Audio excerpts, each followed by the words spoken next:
So here's a bit of a demonstration I did the other week.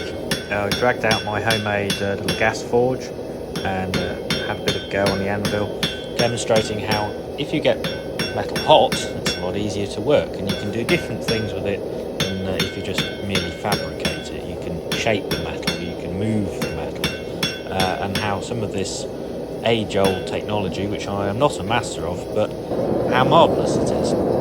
So again, just a very simple gas forge this, but you heat the metal up and you can actually move it. So I've got some 6mm or 8mm bar here, and with hammering it against the anvil, you can shape it without removing the metal. So not grinding it away to make it tapered or pointy, you're actually hammering it and it's squashing the metal, a bit like Play-Doh. If you squash Play-Doh, it becomes longer and thinner, and that's exactly the same thing that's happening here for the metal.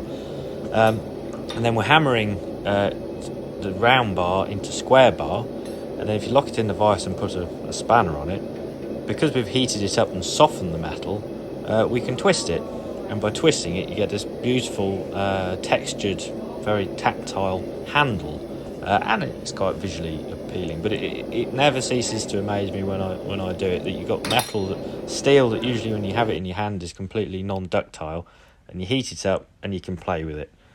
So there's the scroll and the twist there, and now I decided to mess around with this and put it back in the forge and start making not exactly a blade, but a bit of a butter knife spreader thing. Merely messing around and playing, but just again demonstrating how you can move something that's 6 or 8mm wide and round, and you can sort of forge it and squish the metal around into any shape you like within reason. And of course, as the metal cools, if you keep hammering, the hammer marks that you've left when it was soft, you planish them and leave a bit of a smoother surface.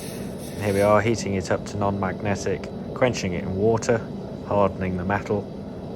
All the science that used to be known by so many. Every village would have a blacksmith, and they'd be so well respected because they made all the tools.